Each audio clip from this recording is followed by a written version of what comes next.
Gracias, presidente. Quiero hacer una reflexión breve sobre este informe parcial. Primero decir que es un informe no solamente parcial, sino que totalmente parcializado. Es un informe que tiene más una intencionalidad política más que técnica. No tomó en cuenta asuntos importantes que vimos y discutimos en la comisión. Al menos un experto de los que asistió con carácter de constitucionalista dijo que el Ejecutivo no tenía por qué pedirle permiso al Legislativo para tomar una decisión de este tipo. O sea, una cosa que la dijo bien clara, y uno puede ir a la grabación que se hizo en ese momento.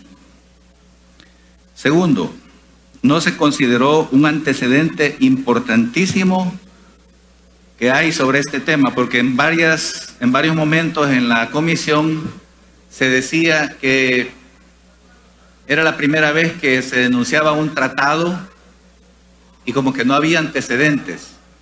Yo creo que si los conocían, trataron de ignorarlos, pero al final nosotros encontramos que hay un antecedente importante y es la denuncia del Tratado Americano de Soluciones Pacíficas, mejor conocido como Pacto de Bogotá, que ocurrió en noviembre de 1973, donde el ministro de Relaciones Exteriores en ese momento, el señor Mauricio Borgonovo Pol, denunció el tratado ante la OEA y dice en uno de sus párrafos finales, después de hacer una argumentación del por qué la denuncia, finalmente dice: mi gobierno deja constancia de que si El Salvador, por las razones expuestas, denuncia ahora el Pacto de Bogotá, denuncia que ha de principiar a surtir efectos a partir del día de hoy, reitera al mismo tiempo su firme propósito de continuar participando en esfuerzos colectivos.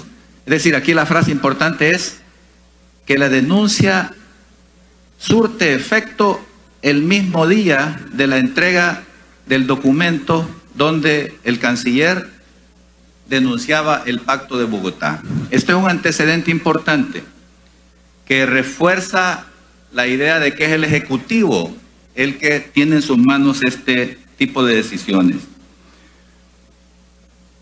En aquel momento era vigente la Constitución de 1962 y alguien podría decir, bueno, era otra Constitución, no era la del 83, pero sucede que la Constitución de 1962, en el artículo 78, que corresponde al Poder Ejecutivo, en el numeral 8, dice claramente, le corresponde al Ejecutivo dirigir las relaciones exteriores. En la Constitución actual, en el artículo 168, dice claramente en el numeral 5, dirigir las relaciones exteriores. Estoy leyendo la parte que tiene que ver con, son atribuciones y obligaciones del presidente de la República. Es decir, la misma redacción tiene para este punto la Constitución de 1962 y la Constitución de 1983.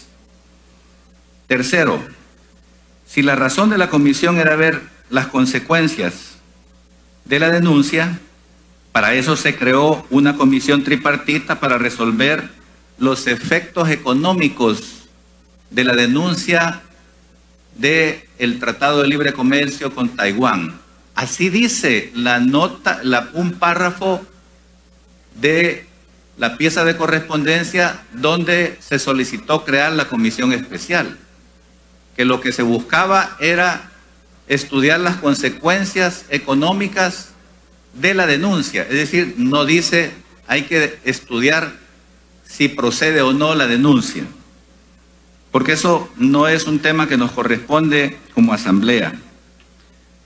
Aquí la pregunta es que también conocemos una nota firmada por el señor Mario Salaverría,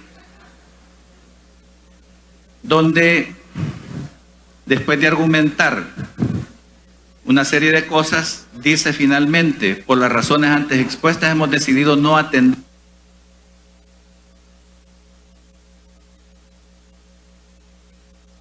Tiene la palabra